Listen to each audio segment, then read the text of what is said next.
Hey everyone, as you start trickling in, you're gonna see we have a little pre-activity today for the roundtable. While you're waiting for us to get going, if you could take a moment to read over this list and find a piece of scrap paper or write a note on your phone and kind of think through the answers to these questions. Um, we will be addressing it today in our presentations. We're gonna give everyone a little while to get in before we get started.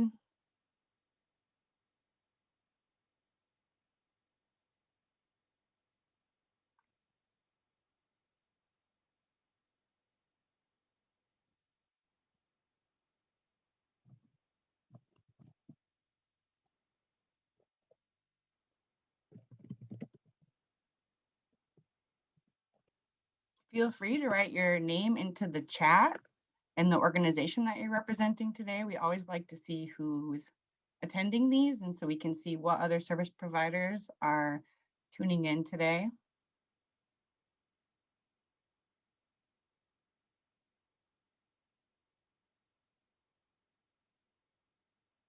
I see the names start flying. Thank y'all.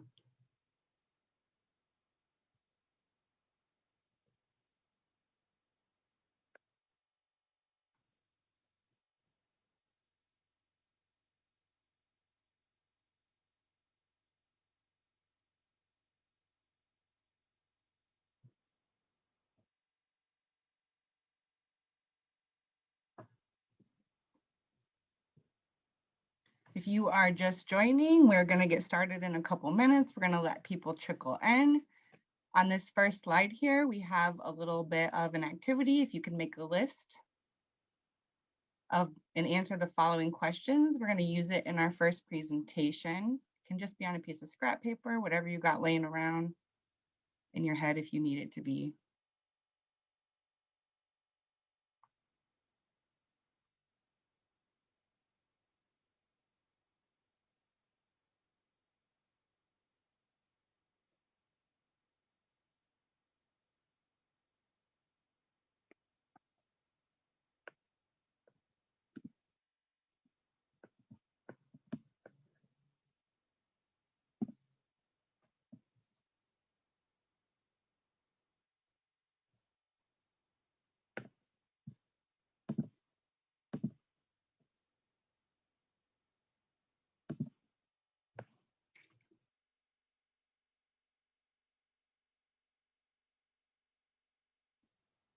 We've got about 120 people registered for today, which is awesome. So we're going to keep having people trickle in.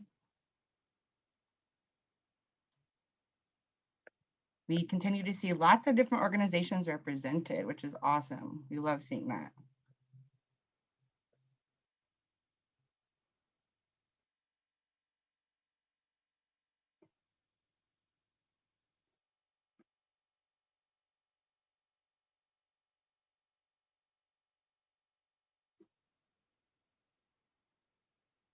As people are entering, thank you for coming to the Service Provider Roundtable, our last session for now.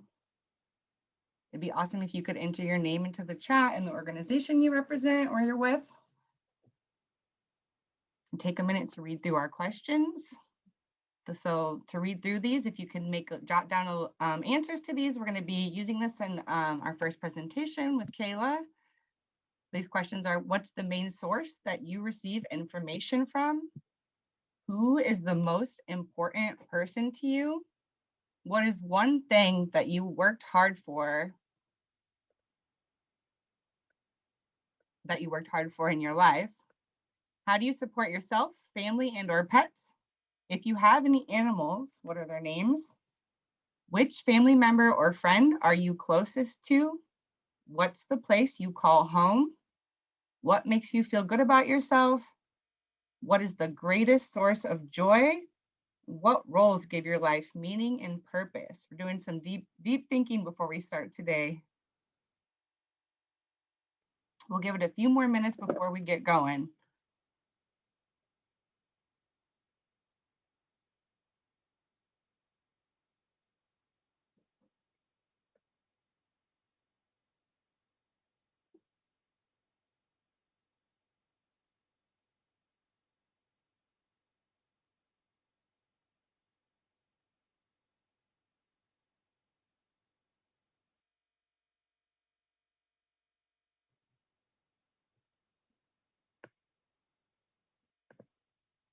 We'll just give it a few more minutes for people to enter, write their name in the chat, and start thinking through this list of questions.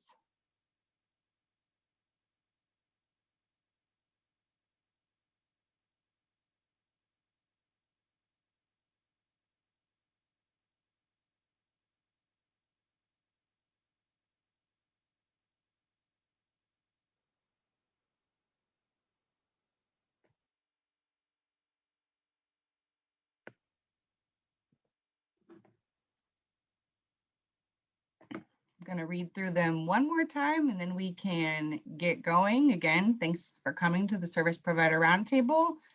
While you wait, you can enter your name in the chat, what organization you're with, and I'm going to read through the questions one more time. What's the main source that you receive information from? Who is the most important person to you? What is one thing that you had worked hard for in your life? How do you support yourself, family, and or pets? If you have any animals, what are their names? Which family member or friend are you closest to? What is the place that you call home? What makes you feel good about yourself? What is your greatest source of joy? And what roles give your life meaning and purpose? Again, you can just jot that down. You're going to keep that list and we will be using it during our presentation.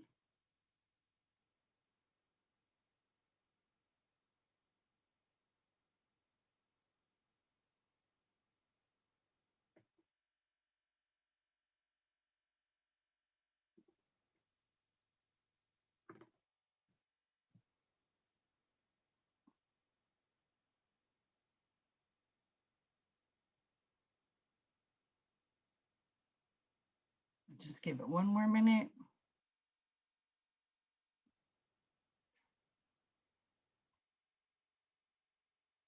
All right, so thank you everyone so much for joining us. I'm sure we're gonna have people still trickling in. We've got over 70 participants already, and I know that number is gonna keep growing. So my name is Cassie Lehue. I am the coordinator for the Pine Hill South Bay Family Resource Center, and I'm currently serving as the secretary for the Humboldt Network of Family Resource Centers, and I'll be emceeing for today. So thank you so much for joining us. This is our fourth session for our roundtables and our final session in this series, although we will be picking it back up at another point. But this kind of ends our 4-month run of these really important topics we've been covering. And thank you all for those of you who keep coming back, or if this is your first time, we're so glad to have you with us. So today we're talking about domestic violence. And we're also going to be talking about domestic violence and how COVID-19 has impacted that in our community and across the country. So thank you for joining us so much. The quick agenda for today, we're going to go over our introductions. We're going to have our presentations. We will then do a question and answer. We have a quick poll just to see how you guys felt about this and helping us plan for our next one, and we will close out. So just a little bit of housekeeping. You guys have been already rocking with this, but if you can add your name and organization to the chat, like I mentioned, we always love to see who's here today. It's really awesome to see the collaboration that's happening in our community, especially even when we are all virtual. So today's session will be recorded. It will be shared on our website at hnfrc.org. We also have the previous roundtables posted. So if you missed those or you just want to reference them, all 4 of them will be on there for you to view when it is convenient.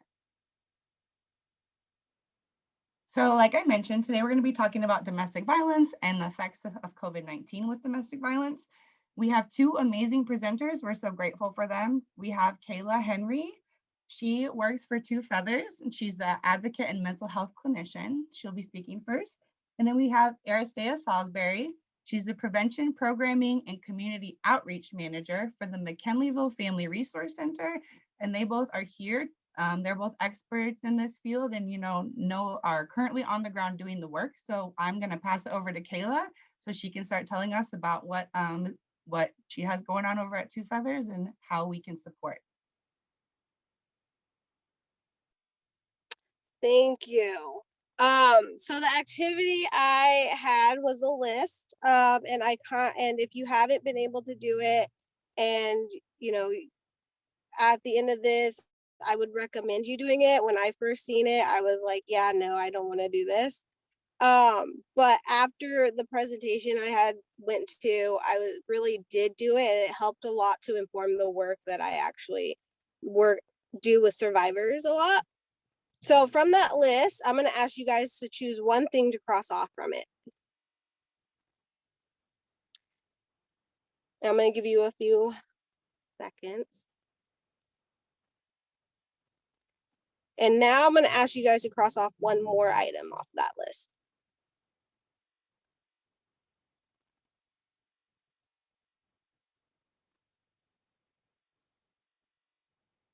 And also one more.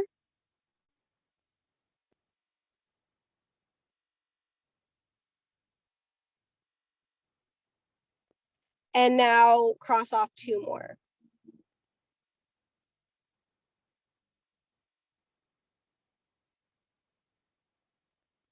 And then for the heck of it, why don't you cross off one more?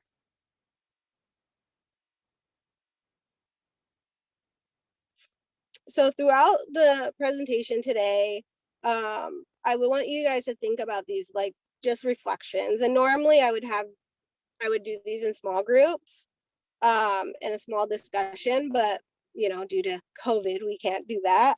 But just throughout the talk, just self-reflect on how did you decide what to cross off? How did you feel about having to decide to cross something off of your list that means a lot to you? Was it difficult? And maybe think about like, why was it difficult? And I know I seen that in the chat. Someone had said it was really difficult. And did you cross off nothing? And if you didn't, that's fine, but why? And just to think about that throughout this talk. My presentation, my talk kind of does go a lot with these specific questions. So we live in a new world where everything is so different, and while difficult situations are not the cause of violence, hardships like the one we're living in right now can increase tension and reduce a lot of the resources in our community that survivors have access to. We have restriction on movements that makes it a lot harder for people to escape and for people to actually say, hey, there's something wrong with this. Like, are you okay? Like, I've noticed this. And we live in a world where we can't do that today. In the last 4 months, Two Feathers has served 39 survivors who have been able to complete an intake with us. Now, that also is not including the 20 additional calls in the last 4 months of people we weren't able to actually get an intake and get concrete services to, whether it was just a resource here or just someone to listen. So all in 4 months, we've had about 59 calls. And that's a lot for Two Feathers. That's more than that's our grant year normally. How many people we serve in a grant year. I've seen phone calls with abusers yelling in the background, survivors trying to hide in the bathroom while they talk to me, or they are able to get a 5-minute window while their abuser is napping and say, hey, I can barely breathe. What can I do? And it's hard for me as a service provider not to be able to say, hey, I'm coming. And I have had that happen. That situation happened in this 4 months, which is why I mentioned it today. Where a survivor called me and she said she couldn't breathe. She couldn't breathe. So I told her, is there somewhere safe you can meet me? I can meet you, I can pick you up, but it was scary. She doesn't know who I am. All she knows is I'm also a tribal member in the community that her abuser also lives in. And that for all she knows is I could be somebody related to him in the background. That's putting a lot of faith, and she got scared and she decided not to go. And that's fine. And I told her, hey, I'm here. If you need anything, call me, text me, reach me on Facebook. I'm here. Most of our laws and policies that are meant to protect us as people, as a community, are not survivor centered. And when I mean they're not survivor centered, it gives abusers more tools and more chances to control their partner. You know, I've seen a lot of abusers say, you can't go out, you can't do that. And now our government is saying that and validating that. I've seen abusers say, hey, you call the cops on me, I'm going to get you in trouble too. And that's what CWS is there for too, to say, and law enforcement to say, hey, you did something wrong. You failed to protect your child. I've seen a lot in my career, and I've worked about 7 years working with survivors of domestic violence. I've seen abusers say, hey, if you call the cops on me, I will fight for custody and ICWA will apply. And not a lot of people understand the laws. They're more complicated than we can understand, and being able to break them down for survivors is so important, because I grew up in a home where my mom is full-blooded Portuguese. She's not from the tribal community. She did not know what ICWA was, or that it had anything to do with only if CWS entered her life. She wasn't aware of that. So that kept her from leaving the abuse. It kept her to stay because he said, because he knew the basics, if you go, we are going to fight to keep our children in tribal homes. We are going to fight and we will win, and your family will not get custody of them. A lot of survivors don't completely understand these laws, so it's really important to know what they are so you can break those down and say, no, that's inaccurate. And that's a lot of what I do a lot as an advocate at Two Feathers in my career. In my time as an advocate, I've sat with survivors and listened to them say, why do I keep calling the cops if I'm just going to get in trouble? Why am I calling the cops if it's not enough? If they can't see that I'm trying? If the community is just going to say, hey, you call the cops, you got to deal with the aftermath. Because a lot of the times when survivors leave, it's not easy. And those questions and us reflecting on how those things that we kind of take for granted in our own lives, and this is something that I had when I first started, was not knowing the privileges that I had as a person. And that when you leave, we're deciding off of what to check off on our list. They can't. It's either their life or the things that they love and value in their life. For me, it's like, why, instead of saying, it's hard, and I get it's hard. We are all in different roles in social services, and some of the laws aren't meant to protect survivors or empower them to go further in their life and know that they can. And that's one thing that, just talking and saying, why can't we look at a survivor calling the cops as, you did something wrong, you aren't loyal, you didn't follow the community's norm, you didn't protect your children. But why can't we turn it around and say, I'm proud of you. You did something that a lot of people can't do. You called the cops, and that shows that you're trying to create boundaries. It shows that you're trying to escape this abuse. But one thing is that a lot of us forget to realize is that no matter what happens with like a CWS case, a criminal court case, the one thing that's always going to happen is they're going to have to share their kids with their partner eventually. And not being able to empower them to say, hey, I didn't get in trouble.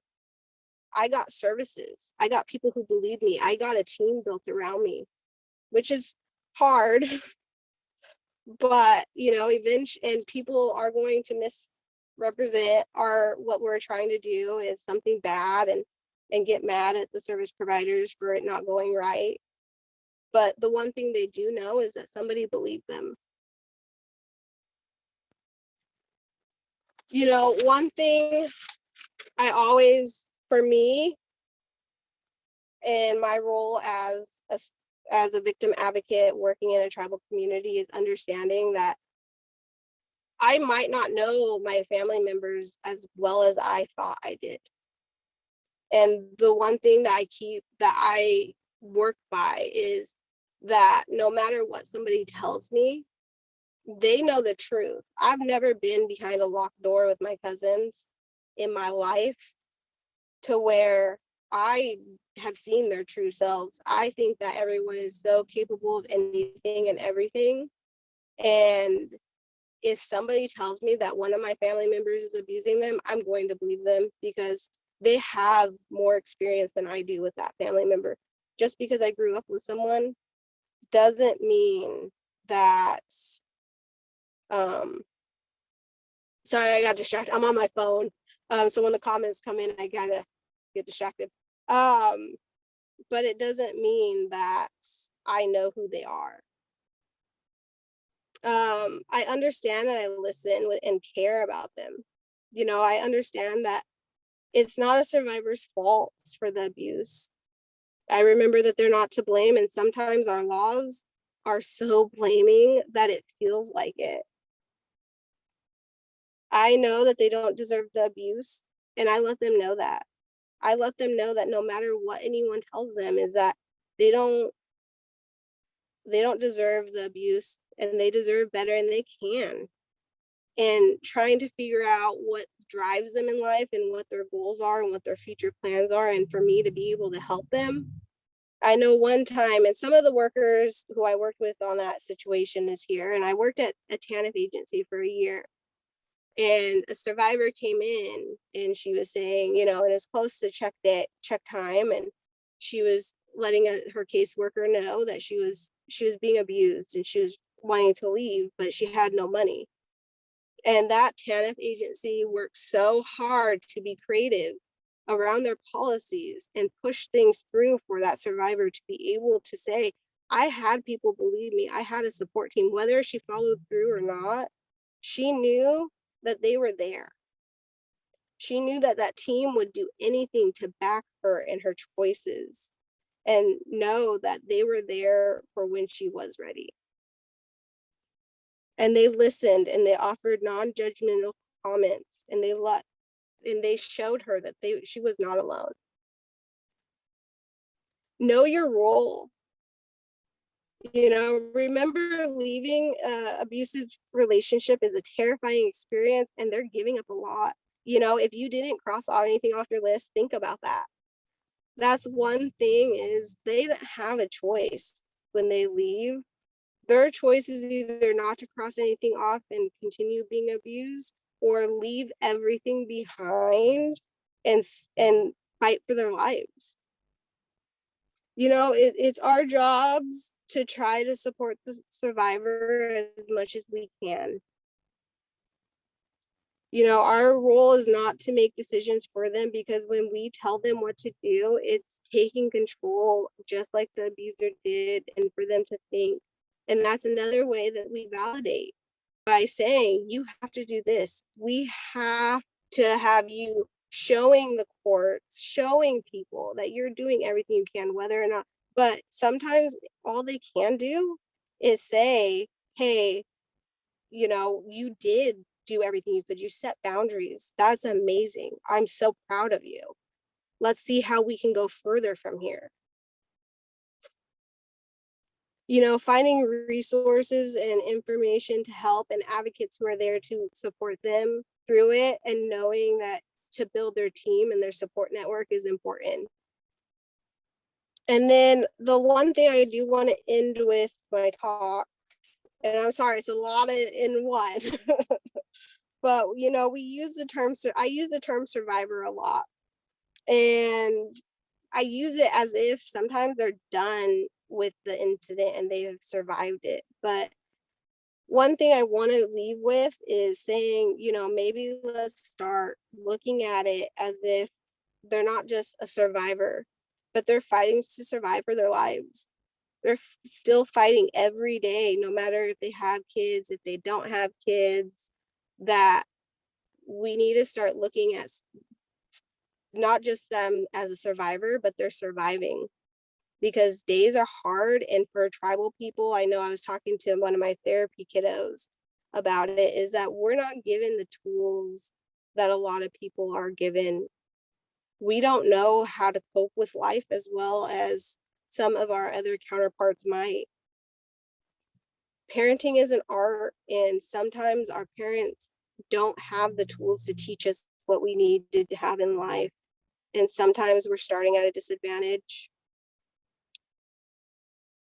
And I know that I just mentioned that just because, she was on my mind today, all day today. And, I ended my day with her yesterday. And that's something we really talked about a lot, is knowing that we are trying our best. And sometimes we make mistakes, and that's okay. But it's the people there that can help us over those mistakes that build our wisdom. So I will pass it along to the other speaker, and thank you guys so much for listening. And it's a lot of information. I apologize. Thank you, Kayla. It's nice to get to work with you. Hi, everybody. I'm Aristea Salisbury. I work for the McKinleyville Family Resource Center. My job is a bit of a mouthful. I'm the Prevention Programming and Community Outreach Project Manager, which really what that means is that I look at the other part of unsafe relationships. So of course there's the on the ground experiences that folks are having, that you need folks like Kayla to be able to come and intervene and provide resources and be understanding. But there's also the piece where you really need to look at what is behind violence that is happening in our community, and how do we prevent that? How do we create networks that are going to keep people safe in their relationships? So really it's about recognizing that relationships are safe or unsafe based on a lot of different factors. And it isn't about just what's happening between partners or within a family, or even within just one individual. It's really a societal challenge that we need to address. So, for us at the Family Resource Center, when we think about intimate partner violence prevention, we really think about what does it take to be a healthy person, with a very broad definition of what health is, right? Like having the resources that you need and being able to make the choices that you want. And we measure that with the 5 protective factors. That's been a really good North Star for us. So looking at parental resilience, looking at social connections that people have, the knowledge of parenting and child development, having concrete support in times of need, which is really what has been the main focus for a lot of folks that we're serving this past year in particular. And then looking at social and emotional competence. And in the protective factors, it's talking specifically about children, but I think those social emotional skills are something that we're all always working on, right? So this past year has really been about trying to build community connections and decrease isolation in the midst of a global pandemic. So I wanted to just share some of the ways that our thinking has evolved in terms of preventing intimate partner violence. And hopefully it's useful to you all and the different ways that you're engaging with folks.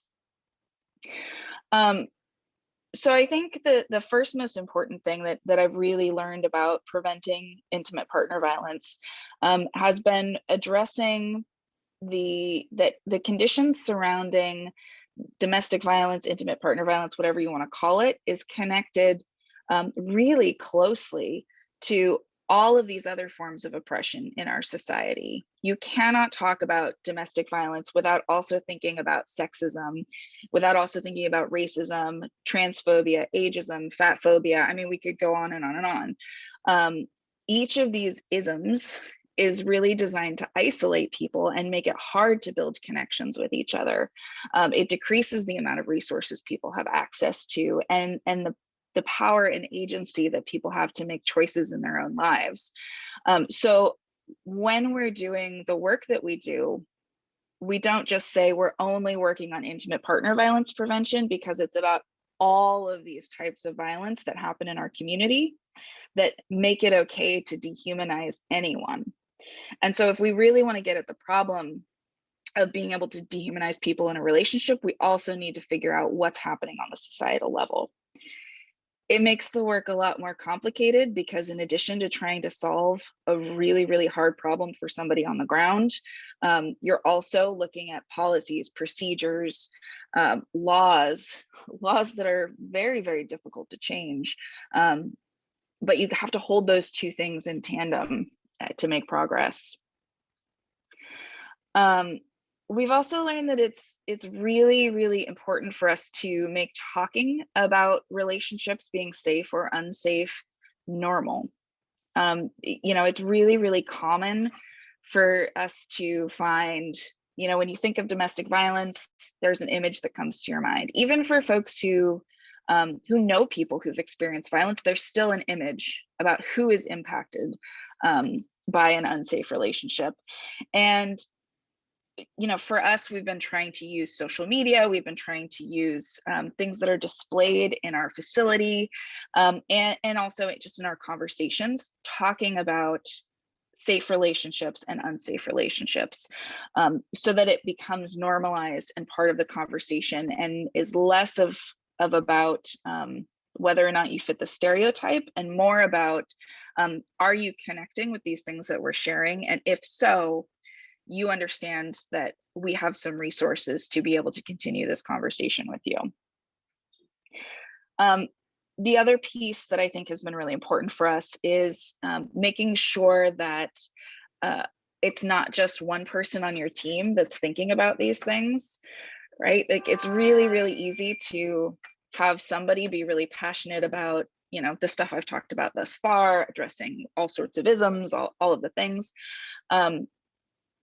But it's also really, really easy to get burnt out in social service work. And if you lose somebody who has a skill set, who's built trust, it's very hard to get someone to come build trust with another new person who may or may not leave. So how do you get everybody in your organization to have this kind of understanding and ease of talking about these things? The trick of that being that more than likely, somebody in your organization has experienced an unsafe relationship or is experiencing an unsafe relationship. So trying to hold space for that is really important as well. And then I would add that at least for me, I find it really important to focus on youth and building relationships with youth. Starting to talk about what healthy and unhealthy relationships look like, and kind of building mentorship opportunities so that when something starts to feel off to them, they can come to you for those resources. And then I think the other piece is, as important as it is for people to build relationships with you and your team, find ways to build connections between people. My favorite thing is when I get some sort of group going. It's much harder on Zoom, but sometimes we make it happen, where you get a group talking and then you just kind of slowly back out and let them start interacting with each other, seeing each other as resources, so that, worst case scenario, our organization disappears, they still have each other to go to as resources. And then I think the last piece that I would add here is just continuing to be really, really public about the types of violence that you see in the community and that you stand against.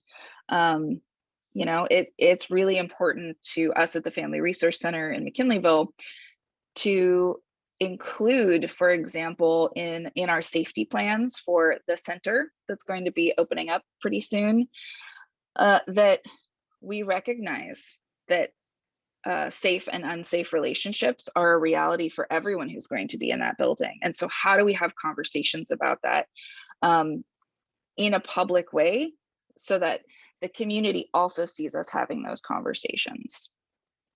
And so the last thing that I'll share with all of you is just talking about, like, so what does this all look like in action, right? Like, it's really easy for me to sit here in my living room and say, here's all the things you should do, good luck. But I think it's more helpful if I can illustrate how this plays out. So a project that we have going right now, there was an opportunity for a grant that is about building community collaboration and preventing intimate partner violence. And it was important to me that we really center BIPOC, so Black, Indigenous people of color in the community. So I approached the Native Women's Collective.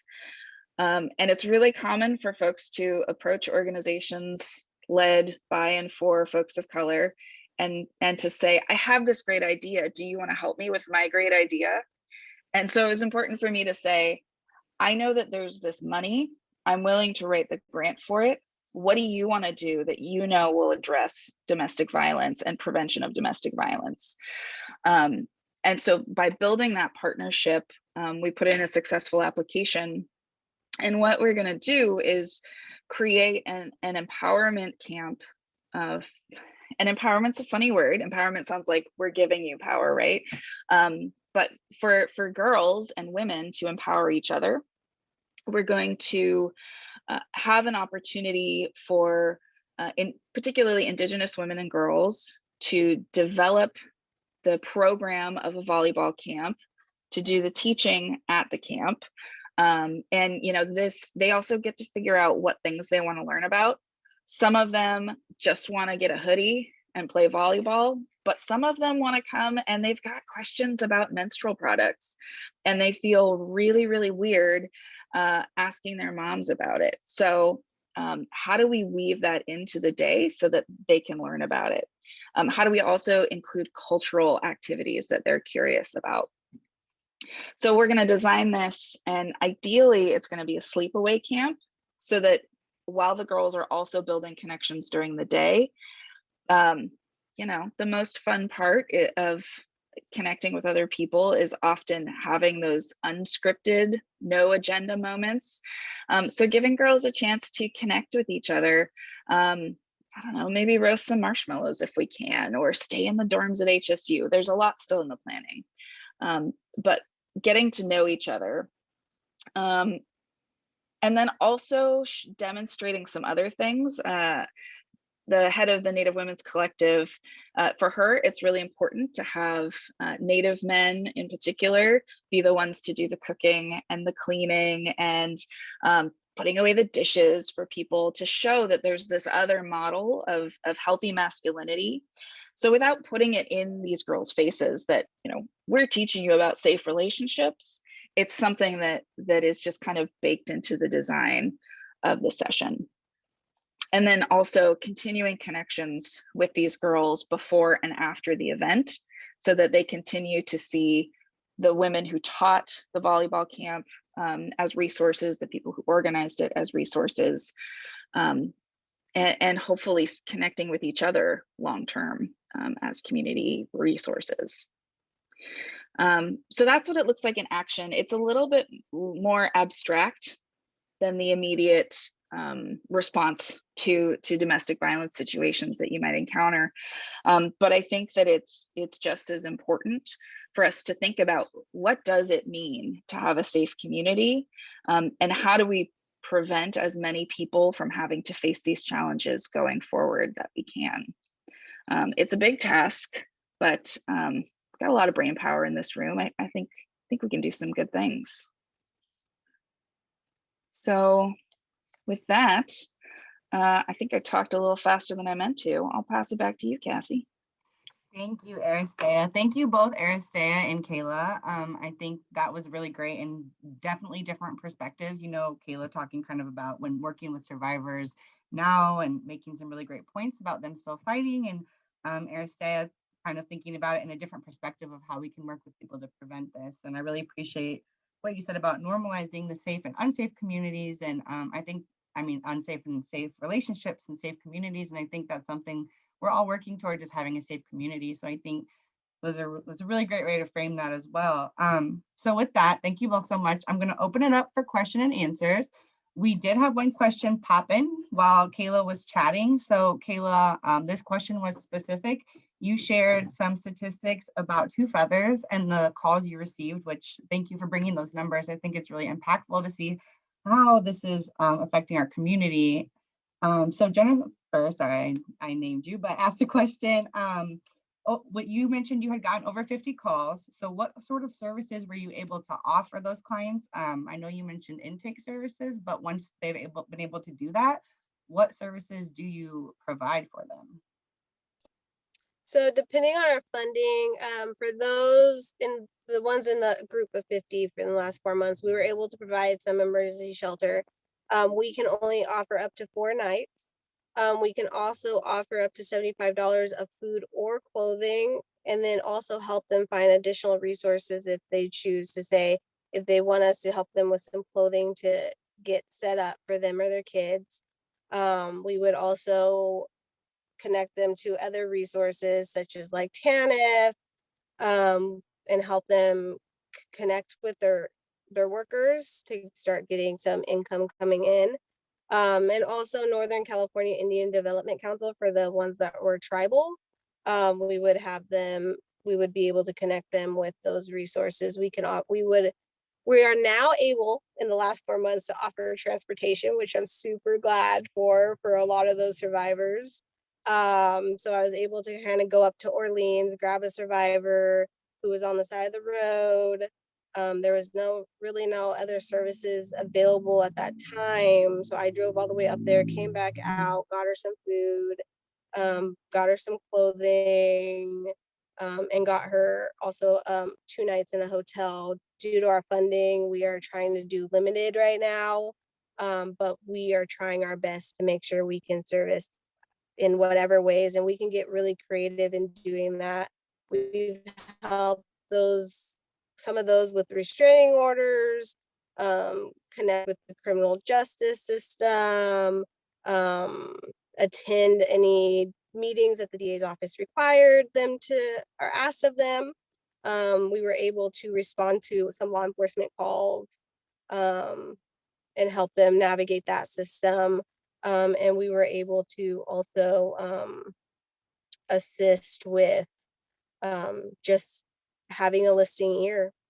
And for a survivor, that's the one thing, and just empowering them throughout the process and say, hey, I know I had one of the 20 who we couldn't get intakes for.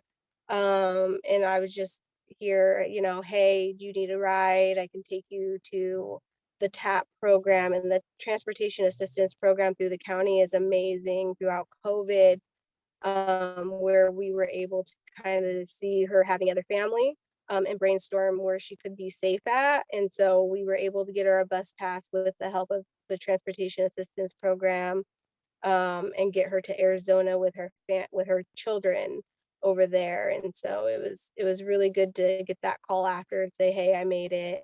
I'm so thankful for you guys. I really appreciate the help. Even though she wasn't able to do the intake, we still tried our best to make sure we were able to give her something. Um, so that's just a little bit. We can get kind of creative with services depending on the needs. I've helped people do resumes, housing applications. We've been very creative with how we can do things over Zoom. That was really great throughout COVID, is learning that we can have these at our fingertips and be able to really safely provide the services they needed. But that's just some of them. We can get creative. It's really need based, what the survivor's needing, and if we can ethically do it. We had a few calls for people who wanted legal advice, and we can't provide that. But I was able to connect the survivor with some resources of people who could. So. Thank you, Kayla, and thank you, Aristea, too. Thank you both for the work that you do. And I'm hearing a lot of different agencies named even in your talk. It's the power of collaboration, right? We can't do it all alone. If anybody else has questions, now would be the time to chat your name into the box, and we can call on you if you have questions for Aristea or Kayla. They would, I'm sure, be happy to answer.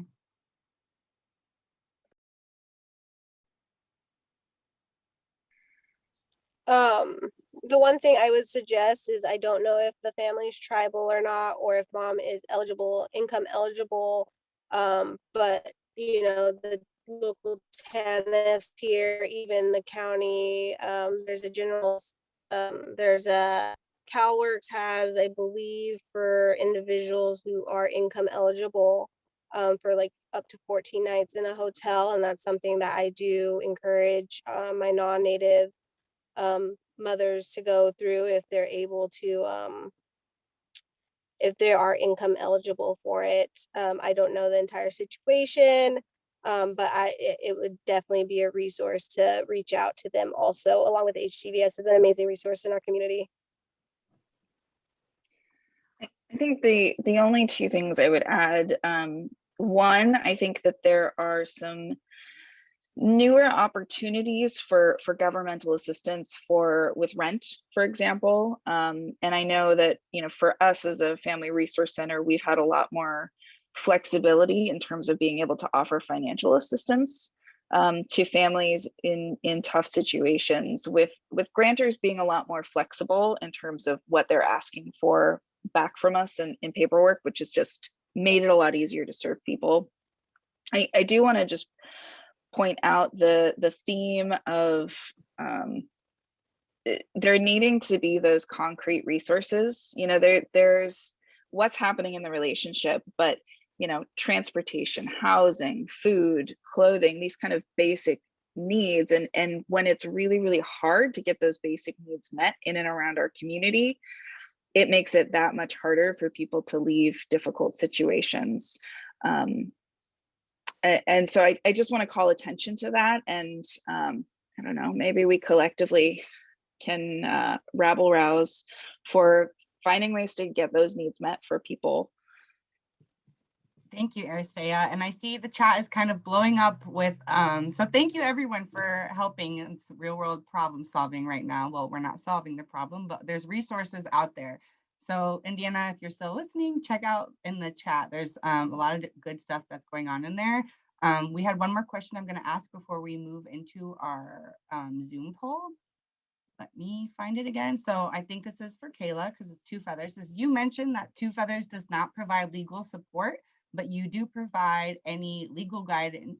Do you provide any legal guidance or referrals for parents where CWS and ICWA may come into play to assist the victim? Again, it was. So the only Go ahead, you got legal it. guidance that we can really give is I am a trained legal advocate. So in many of our courts, whether it's tribal or not, I am able to assist someone to fill out paperwork regarding and only regarding domestic violence restraining orders. Other than that, like I would refer people to get a more understanding. I know for ICWA, I do say the tribes legal access center, I would definitely go to. I would refer people there. California Indian Legal Services is the name I'm thinking for, specifically learning about the law of ICWA and people's rights. They do a little bit of workshops for the community. And that's one thing I do know. So I always encourage them to go to California Indian Legal Services for any assistance in knowing their rights. Now they do represent a lot of the tribes in ICWA, but I still send people their way. California legal services in Northern California. And each tribe has a each tribe may have a legal access center. Don't quote me on that. I know Yurok does. I know Hoopa is starting one up. I know Karuk has a court. So definitely reach out to those courts. If they are tribal, I would suggest, and see if they can learn about the rights. But those are just some of the referrals that I would make for people who are looking for advice in knowing where to start looking to learn about the rights. Thank you for that, Kayla. Just to mention in the chat, somebody said Legal Services Northern California can't assist with ICWA or CWOS, but there's some other named, I believe California Indian Legal Services can help. Free legal advice, root and rebound. So there's definitely still options out there for folks. So again, the power of talking to the people in the room, getting lots of answers here. So just sometimes you got to reach out. On that note, I am going to start wrapping up. I'm gonna first launch the Zoom poll. If you guys could stick around, if y'all could stick around for just a moment and fill out this poll so we can plan for our next session, which is gonna be all the way in September. We wanna know how was today's session. So if you could just take a minute. I just launched that. That should pop up on your screen. And then I just want to thank everyone again so much for making it to this roundtable. I really appreciate it. Lots of good information. I know I got some new things to think about when supporting clients. I definitely want to take a moment to thank our sponsors, the Humboldt Network of Family Resource Centers, the Department of Health and Human Services, and the North Coast Clinics Network. It's been really awesome. They have a planning committee that's been led by Taffy, and our next session is going to be in September. So keep